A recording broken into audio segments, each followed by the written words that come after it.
வணக்கம் என்னாரே நட்புகளே, சகோதர சகோதரிகளே, எனது அருமை மாப்பிள்ளைகளே. இன்றைக்கி போடுற வீடியோ மாத்திரம் ஒருத்திய நார கேள்வி கேட்டு கிழிச்சு தொங்க விட போகிற வீடியோ. அதாவது சூர்யாவை தான் சொல்கிறேன். தப்புக்கு மேலே தப்பு, பெரிய தப்பாக நீ பண்ணிக்கிட்டு இருக்க. அதாவதுங்க, நான் என்ன சொல்கிறேன்னா, ஒருத்தவங்கள வாழ விடணும் இல்லையா, அவங்கள சும்மா பேசாமையாவது விட்டுறணும். நானே ஒரு வாரம் 10 நாளாக இங்கே உட்காந்துக்கிட்டு எனக்கு வீடியோ போட முடியாமல் டார்ச்சராக இருக்கே, எங்கிட்டாவது வீடு பிடிச்சி வச்சிடலாம், ஒரு 50,000 ரூபா 1,00,000 ரூபா போனாலும் பரவாயில்ல, அட்வான்ஸை கொடுத்து பேசாமல் அங்கிட்டு போய் தள்ளி விட்டுறலாம், நம்மளுக்கு இடைஞ்சல் இல்லாமல் இருக்குமே. சரி, அவளை எங்கே போவா, பெத்த பிள்ளையும் பார்க்கல, என் சின்ன மகனும் ஒதுங்கிட்டான், இப்படி ஒரு பிரச்சனை போய்கிட்டு இருக்கே, நம்ம அவளை ஒரு சேஃப் பண்ணுவோம். இங்கே உட்காந்தா எங்கள் அம்மா வீடு இந்த குப்பைக்காடாக போயிரும்னு எனக்கு நல்லா தெரியும். நான் இதை கோவில் மாதிரி வச்சுருக்கேன். இவன் எதுக்கு தேவையில்லாத வார்த்தைகளை விட்டு இன்றைக்கி ஒரு வீடியோ இப்போ தான் நான் போட்டிருக்கேன், அதை பார்த்துட்டு தான் உங்கள்கிட்ட பேசுகிறேன். அதாவதுங்க, வீடு கொடுக்குறதே பெரிய விஷயம். நானும் அவளுக்கு தெரியாமல், சூர்யாவுக்கு தெரியாமல் கிட்டத்தட்ட 2 பேரும் போய் 4-5 வீடு போய் பார்த்துட்டு வந்தோம். நான் ஆட்டோ கன்சல்ட்டிங்கன்னே, அப்புறம் யூடியூபர்னே, எதுக்குமே வீடு கொடுக்கல. இவ்வளோ பிரச்சனை போய்கிட்டு இருக்கு. இதில் வீடு கிடைக்குமா கிடைக்காதாங்கிறதே டவுட்டு. ஆனால் இவன் உட்காந்துக்கிட்டு என்ன சொல்கிறா வீடியோவில், யாரும் அவங்களுக்கு வீடு கொடுத்துடாதீங்க, வீடு கொடுத்தாலும் சிசிடிவி ஃபுட்டேஜில் செக் பண்ணுங்க, அவள் புருஷன்னு சொல்லி இவரை தான் கூப்பிட்டு வருவா, 1 வாரம் குடும்பம் நடத்துகிற மாதிரி காட்டுவா அவங்க முன்னால், அதுக்கப்புறம் இவர் போயிடுவார், அதுக்கப்புறம் யார் வேணாலும் வீட்டுக்கு வருவாங்க, யார் வேணாலும் போவாங்க, எனக்கு தெரியாதுப்பா, வீடு கொடுக்குறவங்க பார்த்து கொடுத்துக்கோங்கப்பா, உங்களுடைய இதெல்லாம் பத்திரமா பார்த்துக்கங்கப்பா, உங்கள் புருஷங்களை பார்த்துக்கங்கப்பா, உங்கள் வீட்டை பார்த்துக்கங்கப்பா அப்படின்னு தேவையில்லாத வார்த்தைகளை விட்டு வீடியோ போட்டால் இவ கடைசி வரைக்கும் இங்கே தான் இருப்பாள். ரெண்டாவது இன்னொரு விஷயம் என்னமா சொல்கிறா, சரி அப்படியே சரி வீடு எங்கேயுமே கிடைக்கல, எங்கள் அம்மா வீட்டையே நான் சரி ரைட்டுப்பா நீயே வச்சுக்க அப்படின்னு சொல்லி அவளுக்கு தெரிஞ்சவங்க, அவளுடைய நட்பில் உள்ளவங்க, ஏன் அவளுடைய நட்பில் உள்ளவங்க மட்டும் கிடையாது, அவளுக்கு உதவி பண்ணவங்க மட்டும் கிடையாது, நீயும் உதவி வாங்கி சாப்பிட்ருக்க. அப்படி ஆள் ஒரு சில பேர் தான். ஏன்னா எனக்கு தெரிஞ்சவங்க எப்படியும் உனக்கும் தெரிஞ்சவங்களாக தான் இருப்பாங்க. சுமிக்கு உதவி பண்ணுறேன்னு சொல்கிறவங்க உனக்கும் உதவி பண்ணவங்களாக தான் இருப்பாங்க. அப்படி இருக்கும்போது அண்ணி உங்களுக்கு சரி வசதி இல்லைங்கிறீங்க, வேறு பக்கம் வீடு கிடைக்கலங்கிறீங்க, எங்கள் அண்ணன் வீட்டிலையே அவங்க அம்மா வீட்டிலையே நாங்கள் ஒரு ஏசியை வாங்கி தர்றோம், ஒரு கட்டில் மெத்தையை வாங்கி நல்லதாக போட்டு நல்லபடியாக பாத்திரம் பண்டங்களை வாங்கி சமைச்சு சாப்பிட்டுக்கங்கன்னு சொன்னால் அவங்களையும் தேவையில்லாமல் அவங்களுக்கு அதை எப்படி நீ செய்யலாம், நீ எப்படி அவளை வாழ வைக்கலாம். நான் என்னமோ புதுசாக 3ஆவதாக ஒரு வப்பாடியை கூப்பிட்டு அவளை கூப்பிட்டு குடும்பம் நடத்துகிற மாதிரியும் இவளுடைய வாழ்க்கை பறிபோன மாதிரியும் அவங்களெல்லாம் தேவையில்லாமல் வசப்படுறது. அது யாராக இருக்கட்டும், உதவி பண்ணவங்கள யார் யார், நல்லா போனால் மெரிசிமாவாக இருக்கும், மரியா அம்மாவாக இருக்கும், தீபா அம்மாவாக இருக்கும், இல்லை இன்னும் மைதீன் பாயாக இருக்கலாம், இல்லை யாராவது சிங்கப்பூர் முருகேசனாக இருக்கலாம், யாரோ ஒருத்தவங்க. எப்படி பார்த்தாலும் அவங்க யார், என்னுடைய உறவுகளாக தானே இருக்கும். என் உறவுகள் என் மனைவிக்கு உதவி செய்ய போகிறேன்னு சொல்கிறாங்கன்னா அதுலேயும் பெட்ரோலை ஊற்றி கொளுத்துறது, தீயை மூட்டி விடுறது நீங்கள் பண்ணக்கூடாது. நீங்கள் பண்ணினீங்கன்னா நீங்களும் ஒரு கெட்ட வார்த்தைகளை பேசி நீங்கள் அவங்க இவங்கங்கிறது, அந்த வார்த்தைகளை நான் சொல்ல விரும்பலை. இவளுடைய ஆக்டிவிட்டீஸை சொல்கிறேன் 2-3 நாளாக. இதே வழி வேதனை உனக்கு வந்திருக்கா இல்லையா? ஒரு வீடுங்கிறது ஒரு சாதாரண விஷயம் கிடையாது. நீ இதே நல்லா யோசித்து பார்த்தனா இந்த மாதிரி பேச்சுக்கள், இந்த மாதிரி வார்த்தைகள்லாம் உன் வாயிலிருந்து வராது. ஒரு காலத்தில் கொரோனா டயத்தில் நீ பின்னால் யோசிச்சு பாரு, கொரோனா டயத்தில் வீடு இல்லாமல் சட்டி முட்டியெல்லாம் இந்த பிரச்சனையானதுக்கப்புறம் யார் ஒரு கும்பல் உன் வீட்டில் மொத்தமாக லைவ் போட்டுக்கிட்டே தகராறு பண்ணப்ப நீ இருக்க இடம் இல்லாமல் வீட்டு ஓனர் உன்னை வீடை காலி பண்ண சொல்லிட்டார். அந்த நேரம் நீ என்ன பண்ண, உன்னுடைய நண்பர் பழகினவர் அப்படிங்கும்போது அந்த பையன் பேர் கூட எனக்கு மறந்து போச்சு, ஒரு வக்கீல் சபரி, அவரோட வீட்டில் தான் உன் ஜாமான் செட்டு துணிமணிகள் எல்லாத்தையும் அள்ளி போட்டு நம்ம லாட்ஜில் இருந்தோம். நான் வந்தாலுமே லாட்ஜில் இருந்தேன், உன் பிள்ளைய லீவுக்கு வந்தாலும் லாட்ஜில் இருந்தாங்க. கொரோனா டயத்தில் லீவ் விட்டப்ப வீடு கிடைக்காம அல்லோல கல்லோலப்பட்டு பல வீட்டுக்கு போவோம், அட்வான்ஸை கொடுப்போம், சாயங்காலத்துக்குள்ளே அவங்க ஃபோன் பண்ணி இல்லை எங்கள் வீடை வேறு ஆளுக்கு எங்கள் வீட்டுக்காரர் அட்வான்ஸ் வாங்கிட்டாரு, இனிமே வேணாம் உங்கள் பணத்தை திருப்பி வாங்கிட்டு போயிருங்க, முதல்ல சரின்னு சொல்கிறவங்க வேணான்னு இருக்காங்க. எத்தனை வீட்டுக்கு நம்ம பணத்தை கொடுத்து திருப்பி வாங்கியிருக்கோம், எத்தனை இடத்துல வீடு கிடைக்காம கஷ்டப்பட்டு வீட்டு ஓனர் காலில் விழுந்திருக்கோம். எல்லா கஷ்டத்தையும் நீ அனுபவிச்சில, வீடு கிடைக்காத கஷ்டம் என்னங்கிறது உனக்கும் தெரியும்ல. இதை தவிர்த்து அதுக்கப்புறம் தானே நான் தானே உன்னை கூப்பிட்டு வந்து நீ வீடு இல்லாததுக்கு நான் ஒரு அடைக்கலத்தை கொடுத்து இங்கே வாப்பான்னு சொல்லி மதுரைக்குள்ளே திருநகரில் அந்த சீனிவாச நகரில் உனக்கு வீடு பிடிச்சி சாமான் சட்டெல்லாம் கொண்டு வந்து இறக்கி உன்னையவும் ஒரு பொம்பளையா உன்னையும் ஒரு மனுஷியா உனக்கும் ஒரு குடும்பம் இருக்குது, நீ எப்படியோ நீ வாழ்ந்துருக்கலாம். உன்னை ஒரு இடமா சேஃபாக உட்கார வச்சு உன்னைய பாதுகாத்தேன்ல. நீ யார்? வந்தவன், உனக்கு நான் வாழ்க்கை கொடுத்தவன், என்னை நம்பி வந்த உன்னையவே அவ்வளோ தூரம் இவ்வளோத்துக்கும் நீ அப்போ என் கூட பழகினது 2 வருஷமோ 3 வருஷமோ அப்படி உள்ள உன்னையவே நான் பாதுகாத்து காப்பாற்றி உனக்கு ஒரு வீடு பிடிச்சி கொடுத்து செட்டிலாக்கி அதுக்கப்புறம் அங்கேருந்து பிரச்சனை வந்து நம்ம கோயம்புத்தூருக்கு போய் ஜெயிலுக்கு போயிட்டு வந்ததுக்கப்புறம் அந்த வீடையும் காலி பண்ண சொன்னாங்க.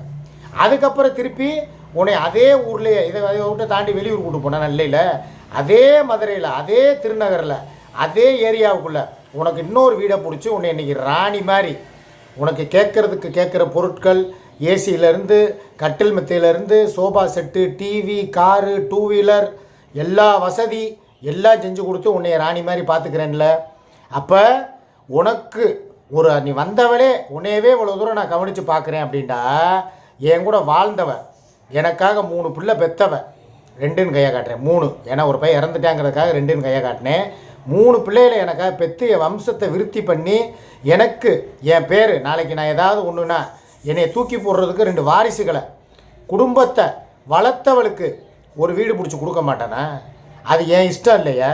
இப்போ நினச்சா கூட சுண்டி விட்டு சொடக்கு போட்டு சொல்கிறேன், இந்த மாத காசை நீ எப்படியோ வாங்கி பிடுங்கி தின்னுட்ட. ஏன்னா வரவுக்கு மேலே செலவை வச்ச, கடனாளி ஆக்கின, நகைக்கடையில் கடனை வச்ச, சீட்டு காசு இஎம்ஐ அது இதுன்னு சொல்லி மொத்தத்துக்கு என்னை ஓட்டாண்டி ஆக்கி விட்டுட்டேன். என்னை வந்து ஒரு கால் உடைஞ்சு ஒரு கட்டு போட்ட சிங்கமாக என்னை படுக்க போட்டேன். இப்போ என்னால் நடமாட முடியாத அளவுக்கு கொண்டு வந்துட்டேன். நம்ம தான் கதி, நம்ம இல்லைன்னா இவனுக்கு இல்லை விதி, அந்த அளவுக்கு என்னை கொண்டு வந்து விட்டுட்டேன். ஆனால் அதுக்கெல்லாம் நான் அசர்றவேன் கிடையாது. நான் என்னை எப்படி ரெக்கவரி பண்ணுமோ பண்ணிக்கிடுவேன். நீ மக்கள் முன்னால் உனக்கு நான் நல்லதை செய்யணும்னு தான் நினைக்கிறேன்.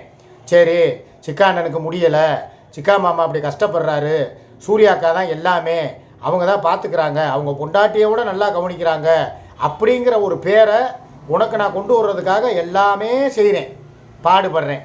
சரி, அவள் தாங்க என்னை பார்க்குறாங்க, சோறு போடுறா, மாத்திரை வாங்கி கொடுக்குறா, மருந்து மாத்திரையெல்லாம் எனக்கு நேரத்துக்கு தர்றா.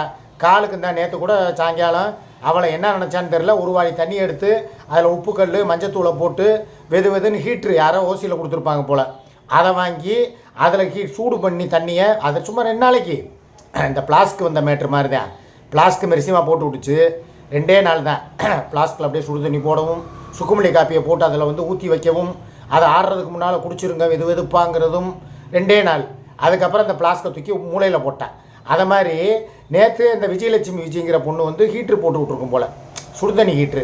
அக்கா குளிர்காலமாக இருக்குது, பனிக்காலமாக இருக்குது, அண்ணன் பாவம் கஷ்டப்படுறாரு, கால் வேதனையில் இருக்கார், ஹீட்டரில் போட்டுக்கிட்டோம் அந்த அண்ணனுக்கு காலை வெதுப்பாக கழுவி விடுங்கக்கா அப்படின்னு சொல்லியிருப்பாங்க போல். அதனால் நேற்று தான் கொரியரில் வந்துச்சு. வந்ததுக்காக ஒரே ஒரு நாள் வாளியில் அப்படியே அரை வாளி தண்ணியை போட்டு அதில் உப்பை போட்டு அதில் மஞ்சத்தூளை போட்டு காலை எடுத்து அப்படியே உள்ளே வச்சு விட்டுட்டு போனவதேன். அதுக்கப்புறம் அந்த காலை வந்து தடவும் இல்லை, அமுக்கி விடவும் இல்லை, புளிஞ்சு விடவும் இல்லை, கசக்கி விடவும் இல்லை.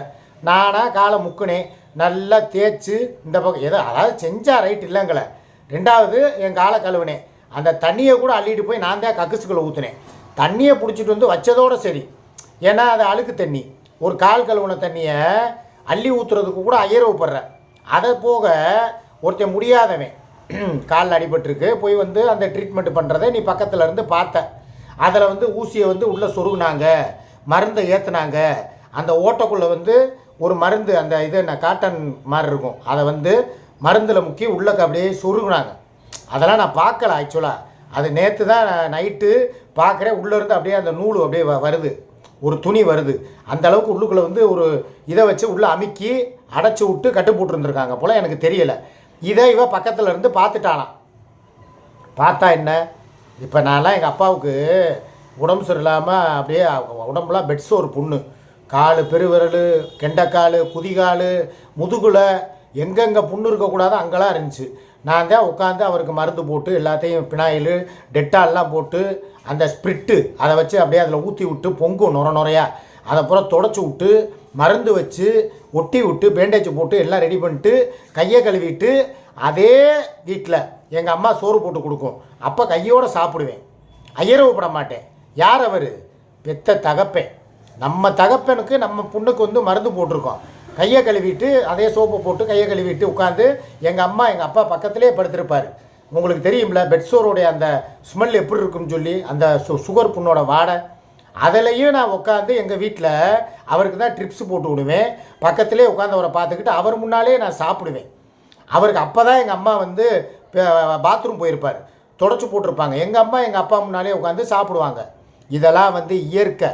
ஒருத்தவங்க மேலே பாசம் இருந்தால், ஒருத்தவங்க மேலே அன்பு இருந்தால் அந்த அந்த அருவறுப்புலாம் நம்ம கண்ணுக்கு தெரியாது. ஆனால் நீ நேற்று என்ன பண்ண? முழுக்க சாப்பிடலை. ஏன்னு கேட்டால் காலையில் காரணம் சொல்கிறான். உனக்கு புண்ணை வந்து அந்த மாதிரி க்ளீன் பண்ணாங்கல்ல, அதில் வந்து ரத்தம் வந்துச்சுல, அதில் வந்து ரத்தம் வந்து சலை வந்துச்சுல, அதை நான் பார்த்தேன். அது உள்ளே வந்து ஊசியை குத்தி எடுத்ததை பார்த்ததுலேருந்து எனக்கு ஒரு மாதிரி வாமிட்டாக வருது, சாப்பிடவே பிடிக்கலை அப்படின்னு சொல்லிட்டு உண்மையிலே சத்தியப்படி நேற்று அவள் சாப்பிடவே இல்லைங்க. ஒரு கஞ்சி, கொஞ்சம் நீராகாரம் கஞ்சி கூட இல்லை, வெறும் நீஸ் தண்ணி. நைட்டும் சாப்பிடல. அந்த நேற்று நைட்டு வாங்கின அந்த இட்லியும் அவளுக்கு பொங்கலும் என்னமோ வாங்கிட்டு வந்தேன், அது கூட அப்படியே தான் இருக்குது, சாப்பிடலை. அப்போ உண்மையிலே பார்த்தீங்களா, ஒருத்திக்கு பாசம் இருந்தால் என்ன பண்ணணும்? நம்ம கூட இருக்கிறவர் தானே. அவருக்கு ஒன்றுனா இப்போ இதே வந்து உனக்கு ஒன்று, உனைய விடு, உனக்கு சரி உனக்கே வச்சுக்கிறோம். ஏன் பால விநாயகத்துக்கெல்லாம் போக வேணாம். அவன் நாளைக்கு எப்படி இருக்கியா, என்ன ஆக போகிறான், அது நம்மளுக்கு தேவையில்லை. அவனை பற்றி உதாரணமும் நம்ம கொடுக்க வேணாம். உனக்கு இதே மாதிரி ஒரு பிரச்சனை ஆகுது, உடம்புல ஏதோ ஒரு இடத்துல ஒரு அடிபடுது, அந்த இடத்துல ஒரு கட்டு போட்டு ட்ரீட்மெண்ட் பண்ணணும். நான் தான் இருக்கேன் பக்கத்தில், விட்டுட்டு ஓடி போயிடுவேண்ணே. வீடியோக்கு மாத்திரம் சொல்கிறேன். அவர் காலை தூக்கி என் நெஞ்சில் வச்சு தாங்கி, நான் ஒன்றும் இல்லைன்னு தடவி கொடுக்க, அவங்க ஊசியை கொண்டு போய் குத்த, மருந்து அதில் ஏற்ற அப்படின்னு சொல்லிலாம் சொன்னீங்கள, அது நல்ல விஷயந்தான், நான் சொல்லலை. ஆனால் அருவறுப்பு ஏன் படுற? அருவறுப்பு படலாமா? அது எவ்வளோ பெரிய இது கேட்டால் வந்து இவ வந்து சீன் போட்டாங்கிற. அதாவது டாக்டர் செஞ்சதை நீ வேடிக்கை பார்த்ததுக்கே நீ அருவறுப்புங்கிற. அதே கட்டின பொண்டாட்டி என் காலை தூக்கி அவங்க அப்படி வச்சு என் காலை அமுக்கி விட்டு அதெல்லாம் இது பண்ணி க்ளீன் பண்ணி மஞ்சத்தூளும் அது என்னது தேங்காய் எண்ணெய் அதை குழப்பி போட்டு விட்டதில் என்ன தப்பு? நீ சொல்கிற இது எப்படி ட்ரீட்மெண்ட்டா, இப்படிலாம் செய்யலாமா அப்படின்னு கேட்குற. எங்கள் அம்மா தான் செய்யும். எங்கள் அம்மாவோட இடத்துல தான் நான் பார்த்தேன். அது சொன்னாங்கல்ல, சொன்னதுலேருந்து எல்லாருமே மருந்து மஞ்சத்தூள் தான்ட்டாங்க. எங்கள் அம்மா என்னருமா பண்ணும்? சிப்லாடின், அந்த ப்ரௌன் கலர் சிப்லாடினையும் மஞ்சத்தூளையும் குழப்பி தான் எனக்கு போடும். ஏற்கனவே எனக்கு ஒரு தடவை அடிபட்டு இருந்துச்சு, அடிச்சாரிச்சு காட்ட கேட்டால் சொல்லுவேன். அப்போ அந்த மருந்தை தான் எடுத்து எனக்கு தேய்ச்சி விடும். எங்கே புண்ணு இருக்கோ. ஆட்டோவில் அடிபட்டேன் தெரியுமா? இவளை பார்க்க போயிட்டு திருப்பூருக்கோ கோயம்புத்தூருக்கோ வாய்தாவுக்கோ மனு பார்க்க போயிட்டு ரிட்டர்ன் வரும்போது ஆரப்பாளையத்துலேருந்து லைவ் போடுறதுக்காக வேகமாக வந்தேன். வரும்போது ஒரு ஆட்டோக்காரர் மோதி அந்த பம்பர் வந்து என் காலில் குத்திருச்சு. அப்போ எங்கள் அம்மா இருந்துச்சு. அந்த அந்த ரத்த கலரியாக இருந்தப்ப என்ன மருந்து, நான் ஆஸ்பத்திரிக்காக போனேன். சுகர் அப்போ கம்மியாக இருந்துச்சு. எனக்காக வந்து எங்கள் அம்மா சிப்லாடின் போட்டு மருந்து எங்கள் அம்மா வச்சுருக்கோம். இந்தாடா இதையும் அதையும் கலந்து குழப்பி போடுறா. அதெல்லாம் அந்த காலத்து வைத்தியம், பாட்டி வைத்தியம். அதில் ஒரு தப்பும் கிடையாது. போட்டதுக்கு இதெல்லாம் போடலாமா? அவளுக்கு அறிவு இல்லையா? அவெல்லாம் வந்து இப்போ படித்தவளை தற்குறி. யார் தற்குறி? கட்டின பொண்டாட்டி காலுக்கு மருந்து போடுறது, அதை பிரிக்க எடுத்தது அது அவளுடைய கடமை. நீ நினைக்கிற என் குடும்பம் என்னைய பார்க்காது, நடுத்தருவில் விட்டுரும், கடைசி காலத்தில் உனக்கு நான் தான் எல்லாம் அப்படின்னு சொல்லி ஒரு மாய பிம்பத்தை நீ உருவாக்கி வச்சுருக்க மக்கள் முன்னால். ஆனால் இன்றைக்கி தெரிஞ்சு போச்சு.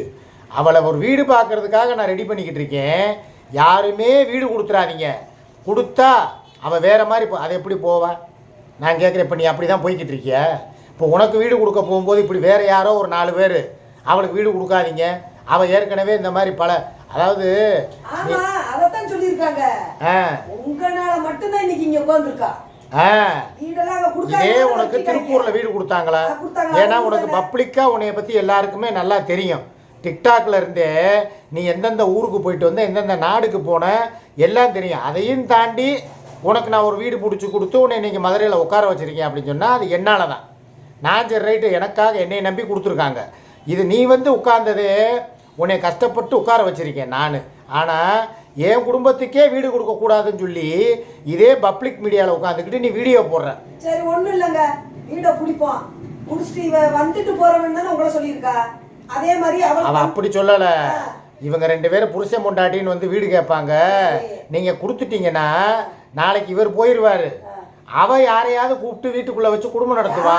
கூப்பிட வேணாம், நீ தனியாவே இரு, நீ இரு, நீங்க ஏன் கூட இருங்க.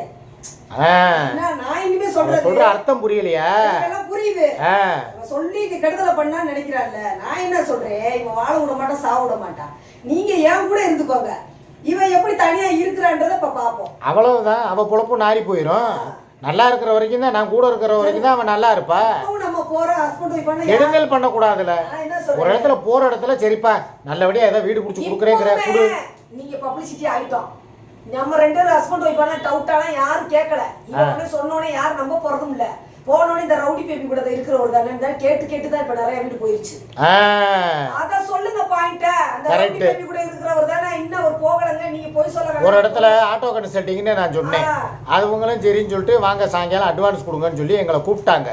சாயங்காலம் போன உடனே என்னை பார்த்த உடனே சொல்லிட்டாங்க, இவர் தானே அந்த டிக்டாக்கு இந்த சூர்யாங்கிற பொம்பளை கூட இருக்கிறவர், கொஞ்சம் யோசிச்சு சொல்கிறேம்மா, எங்கள் வீட்டுக்கார்ட்ட கேட்டுக்கிறேன் அப்படின்னு சொல்லிட்டு அன்னைக்கே பற்றி விட்டாங்க. ஆக உன்னால தான் எங்களுக்கு வந்து ஏற்கனவே வீடு கிடைக்க மாட்டேங்குது, கெடுதலை பண்ணிட்டேன். இதில் வீடியோ வேற போட்டு வீடியோவில் வேற வீடு கொடுக்காதீங்கன்னு சொல்லி இனிமே எங்களுக்கு வீடு கொடுக்கலன்னா நாங்கள் என்ன பண்ணுவோம்? இப்போ தனியாக இருக்கிற பிரச்சனை இல்லை, உனக்கு எல்லாம் பொருள் வாங்கி தர்றேங்கிறாங்கல்ல. சரிம்மா அண்ணி, நீங்கள் இங்கே இருங்க, நாங்கள் ஏசி வாங்கி தர்றோம், பாத்திரம் மண்டை வாங்கி தர்றோம் இருங்கன்னு சொல்கிறாங்கல்ல. குடும்பத்துக்கும் ஜாப விடுறா, அவங்கள்ட்டே இவனும் காசு வாங்கி தின்றுக்கா. அததான் அவங்க சொல்றாங்க, சுமிக்கு ஹெல்ப் பண்ணவங்களுக்கு பூரா சாபம் கொடுக்குதே, எங்கிட்ட பூரா இது முன்னாடியே வாங்கி தின்றுருக்கு. ஆமா, நாங்க இப்பதான் கவனிக்கிறோம். ஒண்ணு தான் படுக்கணும், இல்லைன்னா தள்ளி படுக்க விடணும். உனக்கு ஏதாவது ஒண்ணு செஞ்சா எனக்கும் செய்யி, எனக்கும் செய்யி. செய்ய விட மாட்டேங்கிறாங்க, சிக்கானே செய்ய விட மாட்டேங்கிறாங்க, எங்களையும் செய்ய விட மாட்டேங்கிறாங்க. அப்ப என்னைய கொடுக்க விடு. ஒண்ணு 4 ரூபா கொடுக்கணும்னா என்னைய விடு. என்னையவும் விட மாட்டேங்கிற, நீயும் தர மாட்டேங்கிற. யாராவது ஒருத்தவங்க தர்றேன், அதை உதவி செய்கிறேன்னு சொல்லி வர்றவங்களையும் வீடியோ போட்டு கேவலப்படுத்துகிற. அப்படி பண்ணும்போது இது என்ன நியாயம்? எனக்கு ஒன்றும் இல்லைங்க, இனிமேல் செய்ய மாட்டேன்ட்டாங்க இவங்க. இந்த லேடி வந்து இந்த சாப்பு கொடுக்குற அளவுக்குலாம் நாங்களாம் பெரிய இது இல்லை, அதனால இதில் போயிட்டோம். சிக்கன் நெட்டு வர்ற சம்பளத்தில் தான் நீங்கள் எல்லாமே வாங்கணுன்ட்டாங்க. இது தேவையா? இப்போ இதனால யாருக்கு நட்டம்? நீ உன் வாய் தவளை வாயால் கெட்ட கதையா? உனக்கு நீயே ஆப்பு வச்சுக்கிட்ட. நான் அதுக்காக வீடு பார்த்து கொடுக்காம இருக்க மாட்டேன். கண்டிப்பாக தனியாக ஒரு இடத்துல வீடு பார்ப்பேன். ஏன்னா எனக்கு இந்த இடத்துல லைவ் போடுறதுக்கு இவங்களுடைய கேரக்டர் எப்படின்னா, யாராவது இவங்களை பற்றி தப்பாக கமெண்ட் போட்டால் உடனே கோவப்பட்டு பொங்குறாங்க. இந்த கமெண்டில் எப்படி ரிப்ளை கொடுக்குறாங்களோ அந்த மாதிரி லைவ்லேயே வந்து ரிப்ளை கொடுக்க எனக்கு ஒரு மாதிரி இரிட்டேட்டிங்காக இருக்குது. என்னுடைய ஃபேன்ஸ் பூரா ஒரே வாட்ஸ்அப்பில் சொல்ல ஆரம்பிச்சிட்டாங்க, மாமா நீ தனியாக போடும்போது இருந்த லைவில் உள்ள அந்த ஒரு கலகலப்பு, அந்த சுதந்திரம் எல்லாமே கெட்டு போகுது. எங்களுக்கு இதனால் வந்து உன் பொண்டாட்டி தான், நாங்கள் இல்லைன்னு சொல்லலை, ஆனால் உன் கூட இருக்கிறது வந்து அவங்கள ஒரு மணி நேரமாவது தனியாக போக சொல்லிடு. நீ எல்லா கமெண்ட்டையும் கலந்து படிப்ப. சூர்யா பற்றியும் நாங்கள் தப்பாக போடுவோம், இவங்களை பற்றியும் ஏதாவது கிண்டல் பண்ணுவோம். அதை சகிச்சுக்கிற மாதிரி இவங்க இல்லை. அதனால் காலாகாலத்தில் ஒரு வீடை பார்த்து தனியாக போய் வச்சிருமாமா. உன் வீடு உங்கள் அம்மா வீடு, அது உனக்கு கோவில். இங்கே நீ வந்து வீடியோ போட்டால் தான் எங்களுக்கு பிடிச்சிருக்கு. நீ இங்கே இருக்கிற சுதந்திரத்தை நீ கெடுத்துக்கிறாத மாமா. இது நாள் ஆக ஆக ஆக இன்னும் பெருசாகிக்கிட்டே போகும். காலகாலத்தில் வீடை பாருன்னு சொல்லிட்டாங்க. ஸோ இதில் நான் யாருக்குமே முகதாட்சியம் பார்க்குறதுக்கு எனக்கு விருப்பம் இல்லை. அது கட்டின பொண்டாட்டியாக இருக்கட்டும், இல்லை எனக்கு வந்தவளாக இருக்கட்டும், யாராக இருக்கட்டும், யார் சொல்கிறதையும் இனிமேல் நான் கேட்க போகிறதில்ல. எனக்கு இப்போ இதனால் 1 லட்சம் செலவானாலும் பரவாயில்ல, பல லட்சம் செலவானாலும் பரவாயில்ல, வீடை பிடிச்சி நான் தனியாக வைக்கத்தான் போகிறேன். இங்கேருந்து உங்களை பேக் பண்ணி அனுப்பத்தான் போகிறேன். நீ போய் இன்னமும் உட்காந்துக்கிட்டு நீ அதை கெடுதலை பண்ணனா அது உனக்கு உன் தலையில் நீயே மண்ணலி போட்டுக்கிறதுக்கு சமம். அவங்களுக்கு வீடு கொடுக்காதீங்க, அவள் அப்படி போயிடுவா இப்படி போயிடுவா, சிசிடிவி ஃபுட்டேஜை செக் பண்ணுங்கள், எத்தனை பேர் வந்துட்டு போகிறாங்கன்னு பாருங்கன்னு சொன்னேன்னா வீடு கிடைக்காது. அப்புறம் நாளைக்கு இங்கே தான் அவள் இருப்பா. ஏன்னா என் பொழப்பும் கெட்டு போயிடும், உனக்கு வருமானம் குறைஞ்சிரும். எல்லாத்தையும் யோசனை பண்ணு. இனிமேலாவது வாயவும் மூட வேண்டியதை மூடிக்கிட்டு கம்முன்னு இருந்தேன்னா உனக்கு நல்லது. நான் என் வேலையை என்னை பார்க்க விடு. என்ன மக்களே, நான் பேசுனது கரெக்டு தானே? இதில் ஏதாவது தப்பு இருந்தால் சொல்லுங்கள். பாய்.